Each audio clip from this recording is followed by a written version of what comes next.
conversar en buen tono. Ponemos en la mesa fechas importantes, lo que se habla en las redes sociales y temas de fondo que no te podés perder. Quédate en buen tono.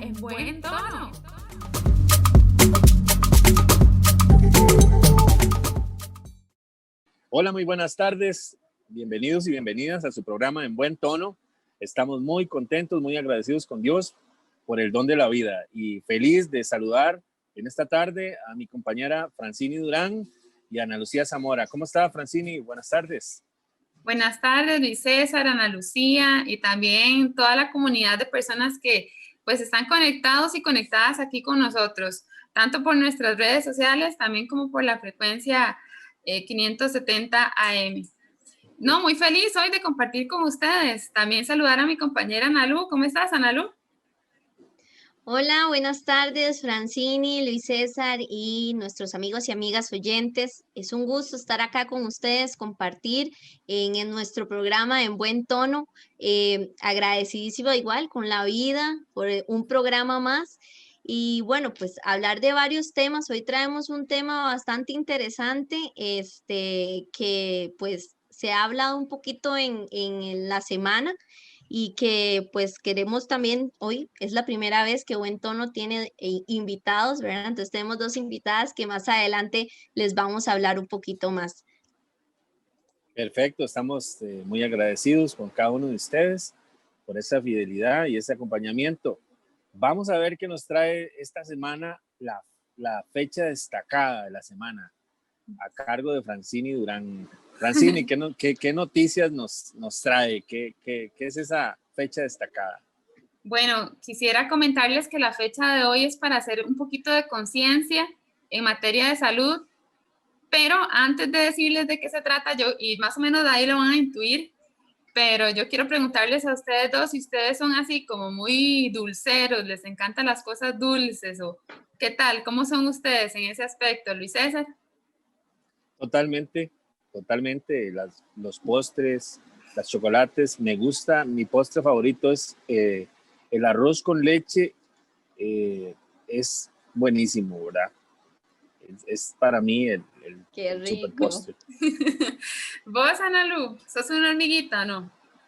Sí, pues sí, me gusta el dulce, me inclino mucho por los helados, me encantan los helados y los postres, como Luis César. De mis preferidos está el tiramisú y también el tres leches, son de mis preferidos. Entonces, sí le hacemos al dulce con sacrificio, pero sí le hacemos. Bueno, ya somos tres entonces, porque para quienes me conocen saben que a mí me encanta el chocolate, ¿verdad? Me encanta demasiado el chocolate. Lo sé. Bueno, qué pena. Y esa historia se la debemos a la audiencia. En algún momento se las contaremos. Que ahí tuvimos una Creo que situación. para Navidad, podríamos, para Navidad. Para Navidad sí. queda, para historias de Navidad, anécdotas y así, les vamos a contar la historia que hay entre Luis César, Francini y el chocolate. Claro. Así que primero cuéntenos, Fran. Sí, tienen que estar pendientes entonces de nuestros próximos programas. Les comento esto porque evidentemente a la mayoría de personas nos encantan las cosas dulces y el próximo 14 de noviembre se celebra o se conmemora el Día Mundial de la Diabetes, ¿verdad? De la lucha contra la diabetes. ¿Qué pasa con las personas que somos así como nosotros, ¿verdad? Que nos encanta lo dulce. Que cuando se nos diagnostica una enfermedad como la diabetes, pues hay que reaprender, hay que volver a comenzar con nuevos hábitos de alimentación. Qué difícil. ¿Qué harían ustedes si en este momento les dicen, Luis César, usted tiene diabetes en este momento? O Ana Lucía, en este momento usted ha sido diagnosticada con diabetes, tiene que eliminar cierto tipo de alimentos, tiene que comenzar una dieta nueva. O sea, ¿cómo lo tomarían ustedes, Analu? Bueno, yo admiro a todas las personas realmente que viven con una enfermedad crónica. Para mí es de admirar. Es como decís, reaprender, me dolería mucho porque no es solamente el dulce, ¿verdad?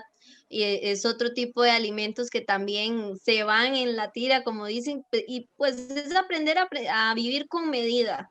creo que es una parte importante y aprender desde antes de tener alguna enfermedad crónica como lo es la diabetes, aprender a medirnos por nuestra salud.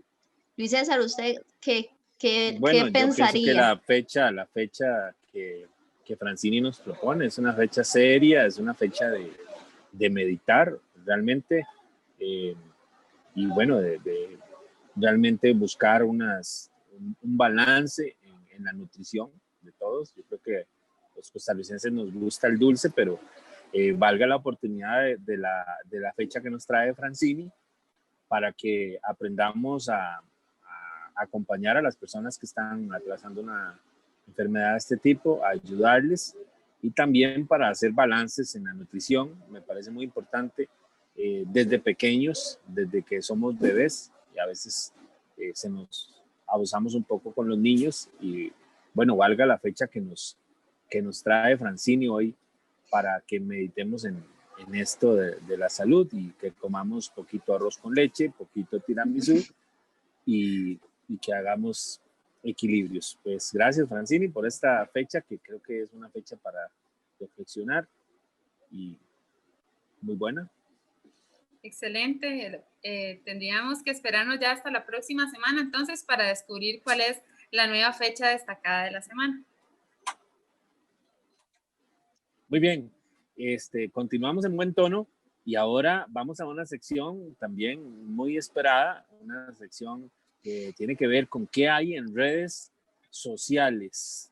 Y el micrófono indiscreto y observador investigador de Ana Lucía Zamora se ha dado la tarea de buscar en redes sociales qué son esas notas, qué son esos memes, qué son esas cosas que están por ahí, que todos vemos y que a todos nos llegan y que es bonito reaccionar a eso. Así que, Ana Lucía, ¿qué hay esta semana en redes?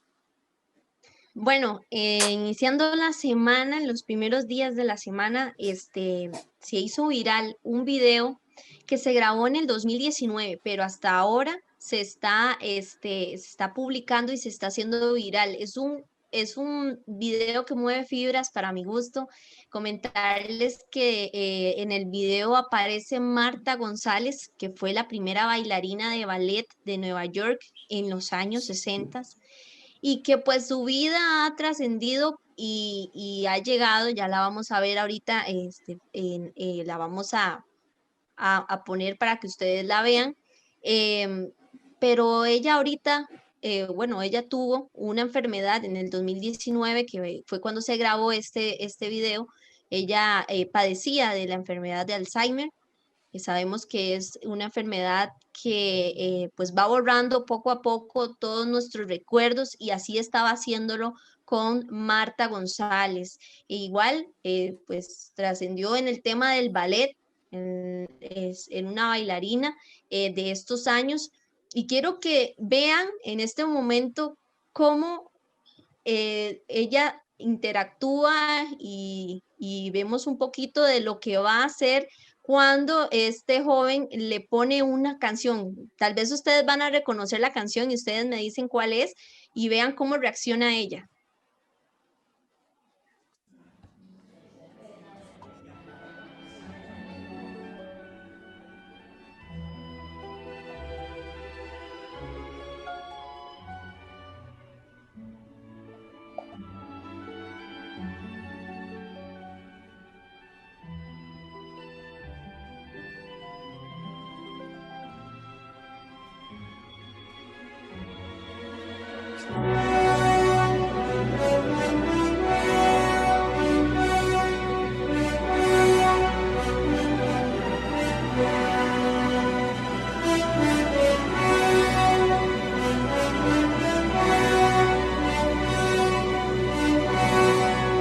Muy bien.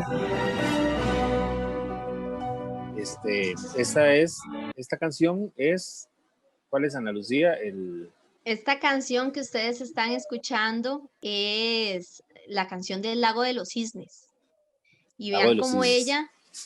los movimientos que está haciendo son los movimientos de la persona, la bailarina, que realiza el papel del Lago de los Cisnes. Entonces, ¿qué es lo que le mueve a uno las fibras en esto? El poder de la música, el poder, lo que puede transportarnos, porque como les decía, es una persona que padece de Alzheimer y ella estaba haciendo los pasos de esta obra, pues que en ballet es muy, muy reconocida y que definitivamente logró en Marta eh, mover partes de su cerebro, ¿verdad? En la parte mental y desde su silla de ruedas ella empieza a hacer pues con sus manos parte de los pasos, ¿verdad? Ella igual indica que para ella fue muy, muy emotivo escucharlo, que solo le faltó ponerse de puntas, ¿verdad? Y que ha sido muy bonito este video, se viralizó y empezó a finales de octubre, se publicó y pues en esta semana se ha viralizado. Ya Marta pues falleció meses atrás, pero sí nos deja este mensaje tan bonito que tiene el poder de la música incluso en nuestra mente. ¿Ustedes qué les parece, Frank? Definitivamente. Verás que sí me movió bastante, está muy bonito. Creo que como decís vos, ¿verdad? El poder que tienen las cosas que le apasionan a uno, ¿verdad? Porque ella esto de la música, el ballet, le apasionaba tanto, ¿verdad? Que obviamente es algo que ella, a pesar de su enfermedad, pues todavía recuerda. Y la importancia también de que si nosotros tenemos a una persona pues cercana, digamos, también tener el cuidado, la sensibilidad de estimular a estas personas, ¿verdad? Entonces me gustó muchísimo, la verdad que sí, muy, muy buen video el que nos trajiste hoy. Luis Sí, César, claro, ¿usted qué piensa? la musicoterapia, muy utilizada hoy en día para muchos Claro. efectos, así que muy, muy valioso y qué dicha que puede contribuir este método para mejorar la calidad de vida de las personas con Alzheimer, y no solo las personas con Alzheimer. Tenemos que entender que la música se puede utilizar con bebés, con procesos de la gente que está estudiando, las personas que está convaleciente, en fin. La música es un excelente medio para darle los niveles de equilibrio a nuestro estado de ánimo, ¿verdad? Así que busquemos también buena música que alegre, música que motive y también valga la oportunidad para pensar también en las personas que tienen Alzheimer o enfermedades relativas a la mente o al cerebro y a todos los familiares, porque no es sencillo, un reconocimiento para ellos y una oración también para que Dios siga actuando en su misericordia en favor de todos. Así que muchas gracias, Ana Lu, porque estuvo bastante bonito y a los que lo puedan ver, buscar o apreciar, valoremos la musicoterapia y también a ver cómo ayudamos a las personas con Alzheimer o a sus Sí, familiares así a es. mejorarle su calidad Agradezco de vida. igual el comentario de cada uno de ustedes. Y bueno, si usted también quiere comentarnos, recuerde que lo puede hacer. Vamos a estar interactuando con ustedes. Pueden dejarnos sus comentarios de qué les pareció la fecha de esta semana y qué les pareció también las redes, bueno, en las redes de esta semana con el video de doña Marta, que en paz descanse, que de verdad nos movió muchísimo y que tiene un trasfondo importantísimo, como dice Luis César. Y bueno, vamos ahorita, compañeros, a una pequeña pausa. Antes comentarles el tema destacado del día de hoy. Vamos a hablar sobre la educación 2020-2021. Fran, ¿cuáles son los invitados que tenemos el día de hoy? Bueno, hoy tenemos a dos invitadas que gustosamente pues, nos van a acompañar. Se trata de Carol Sánchez, que es directora de primaria del Colegio y Escuela San Michael, y también Carolina Castillo, que es docente de secundaria del Colegio de la Carpio. Entonces, les vamos a tener a ellas para conversar un poquito. Ya casi volvemos, como dice Nalu, vamos a una pausa y ya casi regresamos con más de Buen Tono. Este 2020 ha sido un año muy diferente. La educación cambió de un momento a otro. Tuviste que quedarte en casa, contactarte con tus compas por mensajes o videollamadas y continuar estudiando a distancia. sabemos que la situación no ha sido fácil y que muchas veces has sentido estrés, inseguridad y angustia. Lo bueno es que profes, familias y comunidad se han unido para transformar y fortalecer la educación y sobre todo para estar ahí con vos. ¡Anímate! Porque pronto regresaremos a las aulas y te vamos a estar esperando con los brazos abiertos. Hoy más que nunca, la educación nos une. Un mensaje del MEP y Proeduca, un proyecto financiado por la Unión Europea. ¿Te caracterizas por ser responsable? La gente puede confiar en vos si cumplís con los deberes asignados y permaneces fiel al objetivo, siempre honrando y aceptando positivamente el papel que se te ha encargado. Llenemos de valores el mundo. Promovamos la responsabilidad. Un mensaje de Fundación Ciudadelas de Libertad. Transmitimos radio para toda Costa Rica. Transmitimos progreso. Seguinos en Facebook. Compartimos contenidos que amplían tu mente. Radio Libertad 570 AM más plataformas digitales. Continuamos en su programa En Buen Tono. Esperamos que sigan con nosotros. Muchísimas gracias por su sintonía.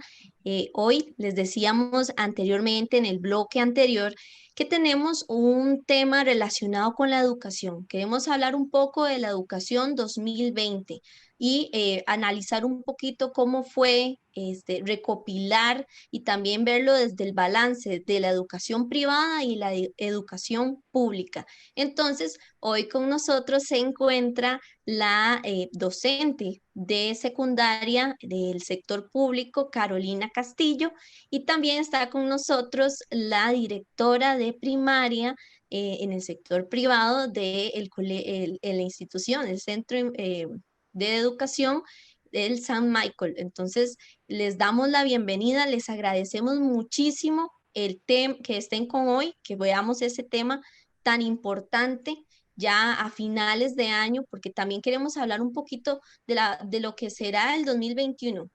Eso creo que es una parte muy importante. Sabemos que no es tan fácil hablar y decir algo fijo para el 2021, sabemos y lo tenemos muy, muy claro, pero sería muy bueno que ustedes que son profesionales nos comenten qué piensan al respecto. Entonces, Luis César va a dar inicio con esta entrevista, con el tema para ya ahora sí iniciar con nuestras invitadas. Gracias, buenas tardes. Realmente muy contentos de estar con toda la audiencia y continuando este programa en buen tono. En esta tarde, gracias a Dios por el don de la vida y a las profesoras Carol y Carolina. Realmente es un gusto tenerlas en este programa. Y es que hemos venido conversando y hemos venido analizando sobre la importancia de la educación para salir adelante en todo tiempo y con más razón en una época en la que esta pandemia nos ha golpeado emocionalmente, económicamente y efectivamente la educación va a ser ese instrumento, ese motor, ese vehículo para que las generaciones presentes y futuras podamos retomar la economía y muchas otras áreas que han sido golpeadas. Así que es un tema que nos ocupa, es un tema que sabemos que le ocupa a la audiencia. Y hoy vamos a hacer un balance de lo que nos ha dejado positivo y negativo el 2020 y hacia dónde vamos en el 2021. Así que muchas gracias por acompañarnos. Francini, ¿cómo estás también en esta tarde? Continuamos con estas bonitas visitas. Sí, así es. Muchísimas gracias a las dos invitadas de hoy. Gracias a Dios, hoy me encuentro muy bien. Estoy muy feliz y muy contenta de poder compartir con todos ustedes y con las personas que nos están escuchando en este momento. Invito a las personas que nos están escuchando también para que comenten en nuestras redes sociales sobre la educación, qué piensan, si son estudiantes, cómo es que han pasado esta situación durante todo este año, si son docentes, pues también que nos comenten un poquito su experiencia. Antes de formularles la primera pregunta, yo quiero primero saludar a Carol Sánchez y darle la bienvenida. Muchas gracias por aceptar la invitación, Carol. Encantada de poder acompañarlos y comentar un tema tan importante que no solo está sobre la mesa ahorita, sino que va a continuar estando presente por mucho tiempo. este año lectivo va a ser un tema de conversación para rato. Entonces, muchas gracias por invitarme y aquí estoy para servirles en lo que pueda. Muchas gracias, Carol. También le damos la bienvenida a Carolina Castillo, ya un rostro más conocido en la emisora. Pero un saludo, Caro. Bienvenida a esta tarde a hablar sobre este tema tan importante. Muchísimas gracias igualmente por la invitación, por este espacio. Como decía ahorita la colega también, ¿verdad? Este 2020 ha tenido muchos desafíos, ha venido a enseñarnos muchas cosas, ¿verdad? Y más que todo en esta parte de lo que es la educación, que ahorita, como decía Luis César ahora, son lecciones que tenemos que ir aprendiendo y conllevar de ese 2020 en adelante, ¿verdad? Entonces, muchísimas gracias por la invitación. No, muchísimas gracias. Y ahora sí vamos a empezar a conversar sobre este importante tema. Creo que cuando iniciamos este año pensábamos que todo iba marchando normalmente, ¿verdad? Y llega marzo acá y se empiezan a complicar las cosas, empieza a cambiar. No nos dio tiempo de reflexionar mucho, nada más era solamente actuar y cambiar de inmediato. En ese proceso, imagino, porque en todas las áreas ha pasado, que surgieron muchísimos retos y desafíos en ese momento.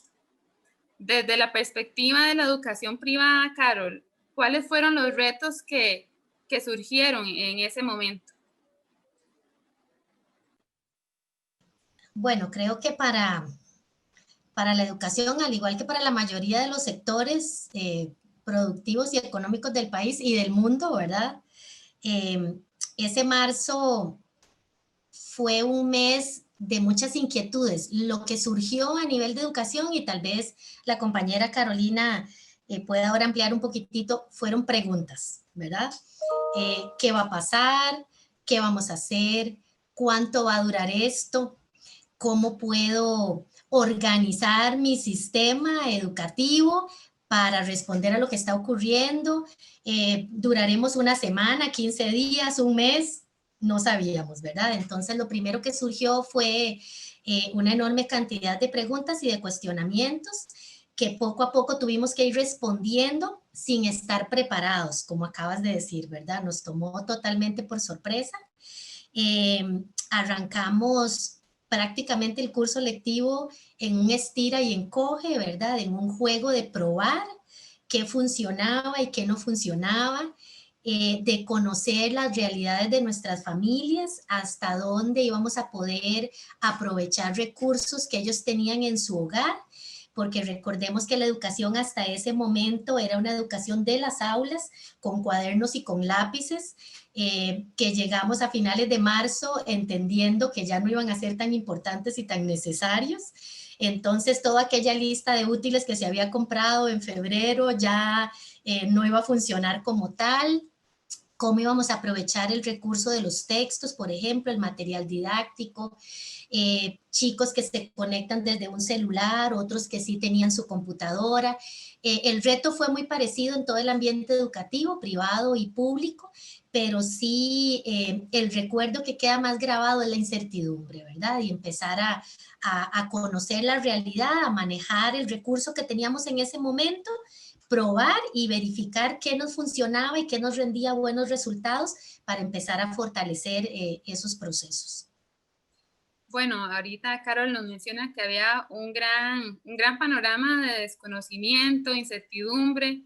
Y Carolina, ¿cómo se vivió desde la educación pública el inicio de esta transición, ¿verdad? Que se dio, bueno, transición dice uno, pero la verdad es que se dio pues de manera de golpe, por decirlo así. Entonces, contanos tal vez un poquito cuáles fueron los retos que de la educación pública pues vos percibiste.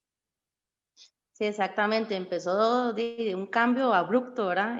Un desafío que nadie esperaba que esto pasara con esta pandemia, ¿verdad? Y eso vino a cambiar completamente todo el sistema. Incluso, bueno, cambió la parte de la evaluación. A partir de ese marzo, bueno, se vino primero todo lo que fue, primero, cómo se va a implementar las clases, cómo, qué va a pasar en este caso con los chicos. Entonces ahí fue donde se fue construyendo la parte de los escenarios, ubicar a los chicos en qué escenario están. Entonces se dieron 4 tipos de escenarios. los que tenían, los que no tienen acceso completamente al internet, los chicos que están, que tienen dispositivos electrónicos, pero de vez en cuando cuentan con este acceso y de vez en cuando no, los que sí tienen completamente internet en su casa, tienen la red completa, y aquellos que incluso, los que están en el escenario 4, que necesitaban el material impreso. Entonces, todo eso fue un correr, ¿verdad? Porque nosotros empezamos trabajando de manera, con los estudiantes que teníamos, algunos no se podían conectar del todo. Empezamos a trabajar las famosas GTA, ¿verdad? Que fuimos haciendo guías cortas de los temas que estábamos viendo al inicio de año, ¿verdad? Que fue lo de marzo. Se fue construyendo unas guías bases porque nos dimos cuenta que no se podía cumplir con el temario completo, ¿verdad? Entonces todo eso fue en el transcurso del camino que aún nos estábamos dando cuenta que esto nos puso a correr, ¿verdad? Aún así hemos salido de adelante, ¿verdad? Sí se vio las falencias del sistema, ¿verdad? Que la brecha digital es demasiada. Hay estudiantes que ahorita, a la fecha, no han podido conectarse del todo. Hay estudiantes que no están lastimosamente en el sistema, pero también se han creado las famosas alertas tempranas, que es una parte de las que estamos rescatando a esos estudiantes, ¿verdad? Porque esto va a continuar en el 2021. Entonces, también es una parte que venimos trabajando para que el próximo año todo esto pueda mejorar, ¿verdad? Pero lo que más impactó y se está viendo es esta brecha digital, ¿verdad? Que no todos cuentan con las mismas, por así decirlo, las mismas necesidades o las mismas capacidades a nivel tecnológico, ¿verdad? Incluso, no solo estudiantes, ¿verdad? Los mismos docentes también, ¿verdad? Algunos, ocupamos, ¿verdad? También parte de esta capacitación de tecnológica, porque de hecho hay algunos que tienen, a pesar de que tienen tanta experiencia, nunca habían hecho, por ejemplo, de clases virtuales, ¿verdad? Incluso ustedes han visto ahorita muchos profesores, ¿verdad? Incluso en otros países lo que les ha pasado, ¿verdad? Que se conectan muy pocos, o incluso los mismos alumnos se ponen a hacer bromas y todo, hasta con esas cosas se han tenido que lidiar. Entonces, ha sido un poco difícil, pero no podemos decir que esto es una generación perdida, ¿verdad? Esa generación de la pandemia no lo podemos decir que es como una generación perdida, ¿verdad? Como muchos tal vez puedan considerar, no, es que este año la verdad no se hizo nada, ¿no? Sí se hicieron muchas cosas positivas, muchas cosas que ahí vamos a ir hablando, ¿verdad? Me imagino que ahí vamos a darnos cuenta de todo esto a largo plazo también, ¿verdad? Y el impacto que esto pueda generar, porque esta generación va a dar de qué hablar a largo plazo, entonces estos frutos se van a ver, ¿verdad? Claro, y yo creo que eso es parte de tratar todo lo posible de que esta no sea una generación perdida, como decía Carolina. Es una parte muy importante, como sí pasó a través de la historia, los vimos en el siglo pasado, por ahí de los años 80, cuenta la historia, ¿verdad? Por el nivel de pobreza y demás factores. Y ahora que hablamos un tema de conectividad, que me parece que es muy importante en este momento, y que Carolina hablaba de 4 escenarios en el sector público, me llamó mucho la atención que la teacher Carol también indicaba que habían unos que tenían celular y habían otros que tenían computadora. Teacher, tal vez si nos comenta un poco de cómo fue para ustedes, porque a veces hablamos de que el privado, entonces todos iban a poder, pero una emisora de Fundación Ciudadelas de Libertad. ¿Cómo lo están tratando? ¿Cómo fue al principio también? Un reto igual, ¿verdad? De Costa Rica no podemos negar que es un país en comparación con el resto de Latinoamérica donde los hogares cuentan en una proporción bastante grande con el servicio de Internet. Sin embargo, como decía la compañera Carolina, hay realidades de realidades, ¿verdad? Y hay servicios de Internet muy diferentes. En nuestro caso, la gran mayoría de nuestros estudiantes contaban con una conexión a Internet, sin embargo, no todas eran suficientes para poder conectar al estudiante, sobre todo cuando ya empezamos a trabajar de forma sincrónica, ¿verdad? porque al principio sí arrancamos, como Carolina comentaba, con las GTA, ¿verdad? Las guías de trabajo, haciendo repasos de la materia que habíamos visto a ese momento, y ya cuando se decidió que era necesario empezar a trabajar en una conexión directa con nuestros estudiantes, el Internet era fundamental. Entonces habían varios panoramas también, el de familias que no tenían suficiente velocidad de Internet para atender esa necesidad. Tenemos familias donde todos los miembros están conectados dentro de la casa, porque los papás están haciendo teletrabajo y sus hijos también. Hablamos de familias que pueden tener 2, 3 hijos recibiendo lecciones al mismo tiempo, uno en secundaria, uno en primaria y otro en preescolar, por ejemplo. Entonces, ese recurso de Internet empezó a generar demandas. El asunto de los dispositivos fue muy importante también, porque si la familia tenía una computadora de escritorio y manejaban los celulares, pues ahora ya eso tampoco era suficiente. Todos sabemos que aunque el celular es un recurso que ahorita se está aprovechando, pues tampoco es el óptimo, ¿verdad? Por el tamaño de la pantalla, el cansancio que eso genera, la posición en la que lo vas a poner, la distancia, la luz, todo ese tipo de cosas. Entonces sí, las familias tuvieron que incurrir en gastos adicionales para empezar a hacerse de ciertos dispositivos que les permitiera no solo a sus hijos conectarse a las lecciones, sino también a ellos atender las demandas laborales que tenían hasta el momento y que siguen teniendo todavía.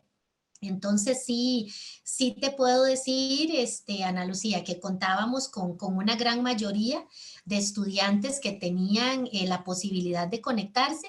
Sin embargo, sí tuvimos que entrar a un proceso, un periodo de tolerancia, por llamarlo de alguna forma, para que las familias pudieran irse ajustando y a partir ya aproximadamente desde un mes tal vez ya empezar a normalizar y a regular todo lo que fue nuestro sistema a distancia, que es con el que estamos trabajando todavía en este momento. Teacher, tal vez brevemente, si usted nos comenta un poquito, porque a veces hablamos a distancia y algunas personas quedan como con esa duda para nuestros radioescuchas, ¿en qué consiste un poquito el programa a distancia en la educación? Bueno, difícilmente podemos hablar ahorita, digamos, de un programa a distancia como tal, porque a todos nos cogió esto por sorpresa y no lo teníamos, ¿verdad?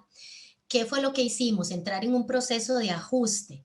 Se hizo un análisis de nuestro programa académico, ¿verdad? De todo nuestro currículum, para tomar decisiones con respecto a qué cosas se podían y qué cosas se podían modificar, no de fondo, sino de forma, porque sí logramos cumplir con nuestros objetivos hasta la fecha, ¿verdad? Y terminar con nuestros programas de estudio. Pero sí la forma obviamente debía cambiar. Cuando hablamos de una educación remota o una educación a distancia, la estrategia pedagógica cambia totalmente. En el caso de niños, mucho más, porque no podemos pararnos a dar una clase magistral y poner a 25 chicos conectados a una pantalla y yo dar una clase magistral, que ya de por sí presencialmente ya es algo que ha quedado en el pasado, ¿verdad? Las clases tenían que ser interactivas, de trabajo en equipo, de metodologías activas, entonces todo eso tuvo que adaptarse a la virtualidad. Lo que cambió más radicalmente y de una forma muy tajante fue la evaluación, ¿verdad? Si antes veníamos acostumbrados a hacer exámenes y hacer pruebas cortas, eso en virtualidad no funciona, ¿verdad? Yo no puedo poner a chicos de primaria a hacer un examen. Hay distractores, ahí está la familia, no es una prueba objetiva, entonces eso tuvo que cambiar. Pero básicamente el asunto tiene que ver con la forma como yo manejo mi lección, ¿verdad? La teacher en su casa y los estudiantes en la de ellos, cómo logramos conectar con ellos a través de una pantalla para que ellos se sientan motivados, para que se sientan atraídos por su lección, para disimular un poquito el cansancio físico, visual que genera la pantalla y poder aprovechar al máximo el tiempo. Entonces, en nuestro caso, ya para aterrizarte un poquitito, ajustamos nuestros horarios, hicimos lecciones un poquito más cortas, con descansos visuales cada media hora, con recreos más seguidos para que ellos puedan levantarse, moverse, tomarse un vaso de agua, comerse una fruta. salir un poquitito más temprano, pero aún así garantizar el cumplimiento de nuestros programas de estudio, ¿verdad? Claro, muchas gracias por esa explicación. Y hablando un poco de conectividad, quería consultarle a la profesora Carolina. eh, Según los datos del Ministerio de Educación Pública, había un 35% aproximadamente de estudiantes que no tenían la conectividad correcta o no tenían algún dispositivo para poder conectarse, y el 45% no logró registrarse en la plataforma Teams, que era como un poco de lo que nos hablabas ahora. ¿Vos viviste esto con algún estudiante? ¿Cómo fue la experiencia del sector público?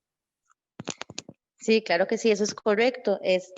Hubo un montón de problemas desde el inicio porque hubo que generarles correos a cada uno de los estudiantes. La plataforma siempre ha estado en lo que es, digamos, parte del Ministerio de Educación Pública, pero hasta este año, ¿verdad? Fue que debido a esta pandemia que se empezó a implementar, ¿verdad? Entonces, de ahí salió la plataforma Teams, pero para eso los estudiantes tenían que estar ingresados cada uno con su correo. Entonces, se les tuvo que generar uno por uno, ¿verdad? Incluso habían cédulas que no calzaban, ¿verdad? Más que todo por los extranjeros, y entonces eso también fue digamos, otro asunto, ¿verdad? Que también se tuvo que trabajar porque algunos no estaban debidamente inscritos en el registro, ¿verdad? Y entonces buscarle el número de cédula al estudiante para poderlo admitir. Y hubo incluso algunos que del todo no se pudo a accesar a la plataforma, ¿verdad? Entonces fue por eso que se optó por darles el material en físico, ¿verdad? Entonces, a esos estudiantes que no podían, bueno, aparte de no tener dispositivos, no tener acceso al internet, se optó porque ellos llegaran al colegio cuando se hacen las entregas de los alimentos, ¿verdad? Ellos, los padres de familia hacen, se les entregan los alimentos y a los estudiantes les entrega el paquete de la GTA, ¿verdad? De cada una de las materias. Entonces ellos tienen aproximadamente 3 semanas para entregar todas las GTA listas, y después en la próxima entrega de alimentos ellos la vuelven a entregar para que nosotros darle la debida retroalimentación, ¿verdad? Porque los que están en la parte digital, nosotros le damos retroalimentación semanalmente, ¿verdad? Según la GTA, pero ellos se llevan las GTA cada 3 semanas. Entonces, igualmente nosotros tenemos que ir al colegio a dejar las nuevas guías y de una vez revisarles y dejarles ahí el mensajito, ¿verdad? Bueno, le revisamos las guías y le damos la retroalimentación establecida. Pero ahí es donde nosotros vemos las diferencias, ¿verdad? Porque algunos no nos podían, a veces tenían alguna duda, ¿verdad? Y no nos podían escribir ni siquiera un mensaje porque ningún papá tenía el celular cerca, o el papá andaba, o la mamá andaba trabajando todo el día y hasta la noche llegaba y ellos no nos podían poner ni un mensaje: profe, no entendí tal cosa, ¿verdad? Entonces, hasta después de 3 semanas, ¿verdad? Ellos nos podían hacer la consulta a nivel de un papelito, nos dejaban ahí en el material escrito.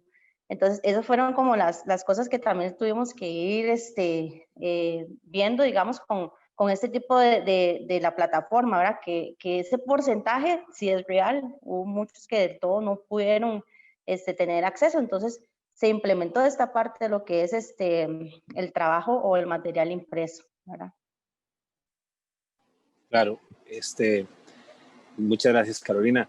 Definitivamente nos puso a pensar sobre herramientas, sobre nuevas ideas. Tuvimos que ajustarnos. Entonces, ahorita quiero que Carolina me diga cuál fue el golpe más difícil por manejar por parte de los profesionales de la educación. ¿Qué consideran que pudo ser esa parte más cruel de esto? Ya hablamos sobre el manejo de los contenidos, hemos hablado sobre la evaluación, hemos hablado sobre la brecha digital. Me gustaría que te refirieras un poco a la parte de la desvinculación o desvinculación de los jóvenes hacia las escuelas y colegios. Y quiero preguntarle a Carol, de previo, ¿cuáles son los aspectos positivos que pudimos abrir la mente y que pudimos aprovechar o ingeniárnosla como comunidad educativa en este momento? ¿Qué podríamos rescatar que hicimos nuevo y que es positivo? Bueno, yo pensaría que mucho, Luis César, hay mucho que rescatar. primero se me viene a la mente el grado de independencia que los estudiantes están adquiriendo en este momento, ¿verdad? Chicos que ahorita han aprendido a conectarse solos puntualmente, a resolver las situaciones como esta que te acaba de pasar en el momento, ¿verdad? ¿Cómo soluciono? ¿Qué hago? Me comunico con la maestra, doy un minuto, salgo, vuelvo a entrar. Tenemos chicos que ya resuelven esas situaciones solos. Tenemos también un manejo de la tecnología que se disparó, ¿verdad? Porque ya la tecnología era una parte fundamental de la educación, en nuestro caso con clases semanales, ¿verdad?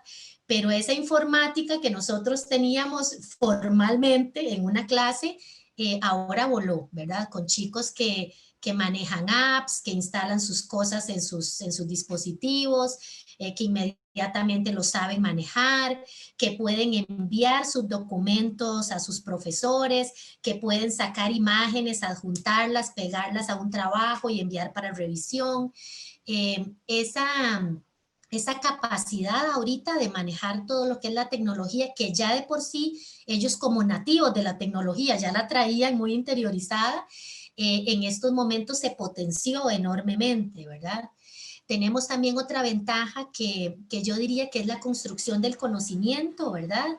Al ya no tener la posibilidad de transmitir ese mensaje, ¿verdad? De la maestra a los estudiantes, porque la dinámica de clase cambia, el chico ya tiene que ser más participativo, ¿verdad? Y tiene que de alguna manera trabajar en la construcción de sus propios conocimientos, interactuar de una manera especial con su docente para hacerle saber que no entiende, que tiene dudas, que algo no le resultó bien, ¿verdad?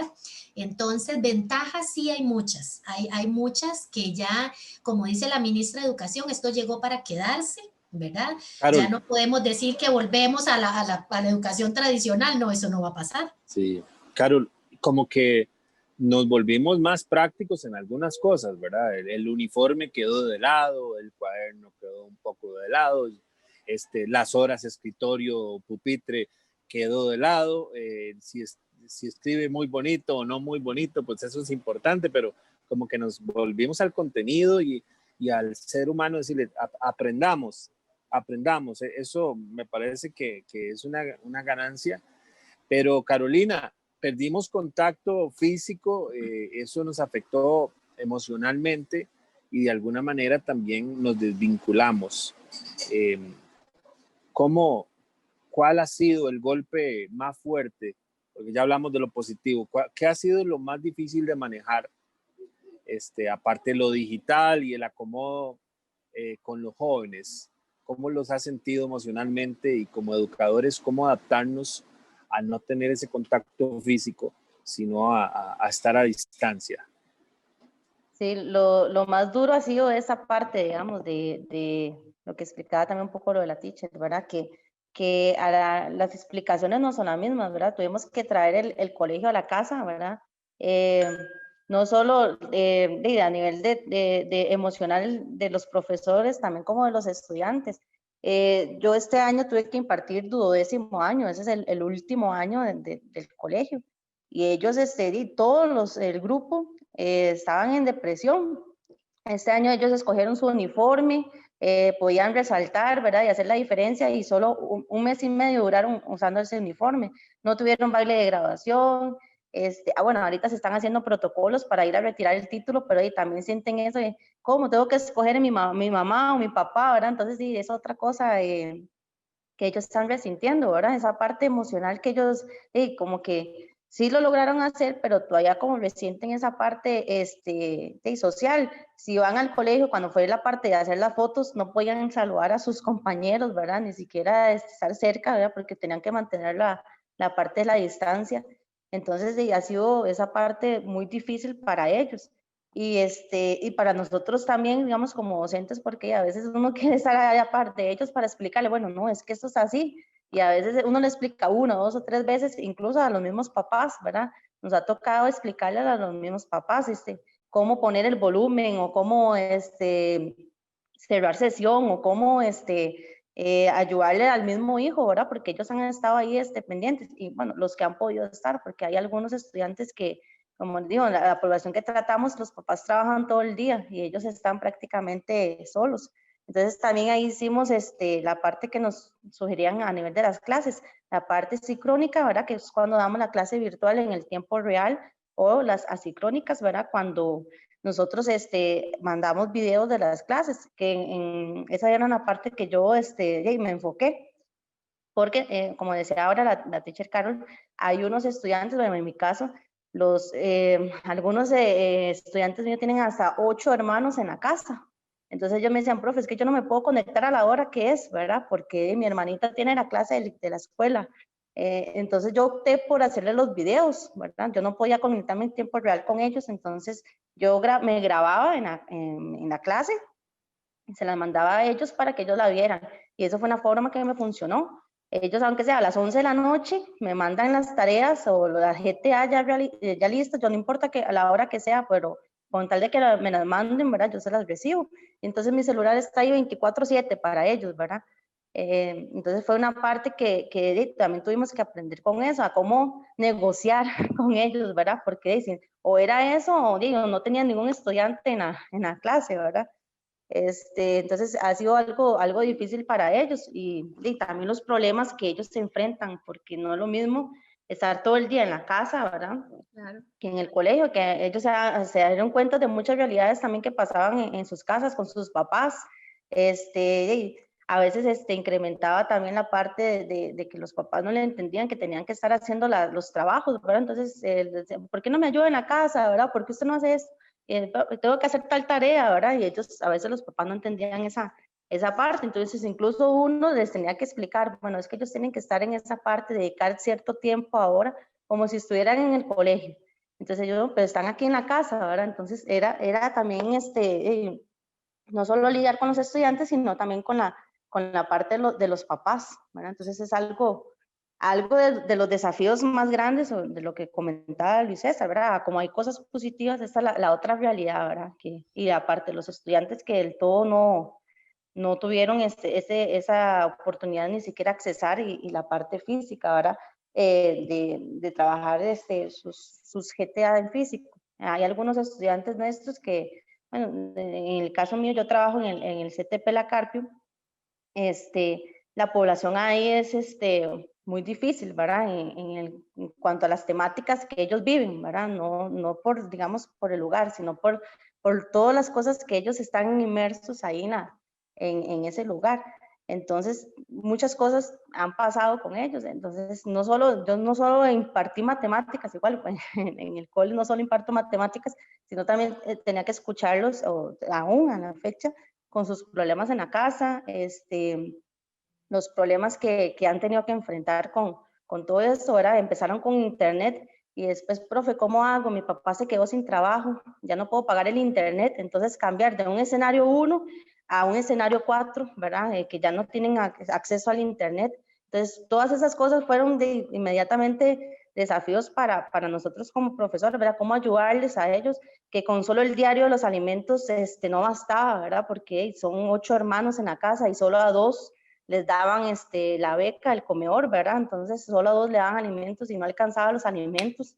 Entonces, ¿cómo conseguir también, por otro lado, gente que nos ayudara, ¿verdad? Patrocinadores para poder dar más alimentos? O sea, de esto de la pandemia ha venido a cambiar el rumbo de todo, ¿verdad? Y ha sido un gran trabajo de ustedes, claro, ¿verdad? Del sector tanto privado como público, pero de todo el gremio, digamos, de la educación, se ha tenido que hacer un gran esfuerzo y un gran trabajo para poder asimilar un poquito, ¿verdad? Los retos y los desafíos que día a día, pues, surgen. Como ya para finalizar, yo sé que este es un tema que quisiéramos hablar muchísimo más, ¿verdad? Pero el tiempo ya nos ha ganado. Y nada más para finalizar y antes de despedirnos, si quisieran nada más que en una frase muy cortita, pues ustedes puedan decirnos cuáles son esas áreas a mejorar para el curso lectivo 2021. Carol, ¿podés decirnos para vos cuál puede ser esa área a mejorar? Qué difícil en una frase, porque hay muchas áreas a mejorar y muchas áreas por trabajar. Creo que la evaluación sigue siendo un reto. La metodología como tal y la capacitación del personal docente para llegar a sus estudiantes a través de la virtualidad y la preparación a la bimodalidad, que es el panorama más probable para el 2021, que todavía sigue siendo un reto para nosotros. Yo pensaría que son 3 preocupaciones que tenemos que afrontar ahora que viene el próximo curso lectivo. Claro que sí. Bueno, ese es el panorama que nos está diciendo Carol, que puede ser los puntos que debemos mejorar o que se debe mejorar en la educación de Costa Rica. Y Carolina, para vos, ¿cuáles serían esos aspectos puntuales en los que la educación pública debería de mejorar?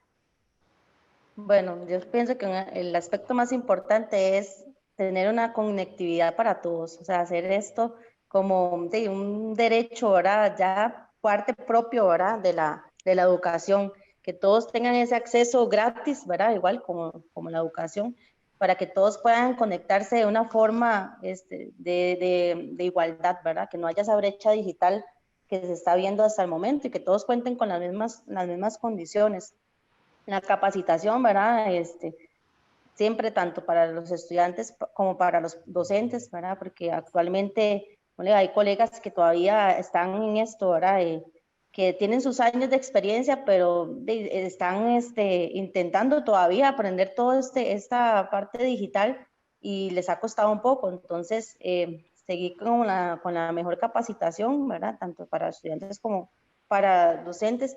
Y como decía la colega, reformar todo lo que es los contenidos, ¿verdad? En cuanto a la parte de la evaluación, porque eso es algo bueno, que ahora no mencionaba, pero empezó siendo una evaluación formativa y ahora pasó a ser una evaluación sumativa. Entonces también esa parte de cambios que se han venido dando, como de seguirlos teniendo como una lección, ¿verdad? Que ya esto viene así, ¿verdad? De una parte formativa porque es una parte digital, no estamos presentes ahí, pero ya viene ahora a cambiar todo lo que es la parte de la educación. Y esos serían para mí los puntos o las lecciones, ¿verdad? Más importantes que podemos ver. Claro. Bueno, muchísimas gracias. Hoy estuvimos con la teacher Carol Sánchez, que es directora de primaria del Centro Educativo San Michael, y también con la docente de secundaria Carolina Castillo en el sector público. Les agradecemos muchísimo a las dos por sacar el espacio, por hablar de este tema, las dos desamparadeñas y también brindando parte de su profesionalismo en el sector de desamparados. Un gusto tenerlas acá y ya vamos a finalizar con nuestro programa. Agradecerle también a los radioescuchas por estar conectados hasta este momento. Esto fue En Buen Tono y siga con la programación de nuestra emisora. Que tengan una hermosa tarde-noche.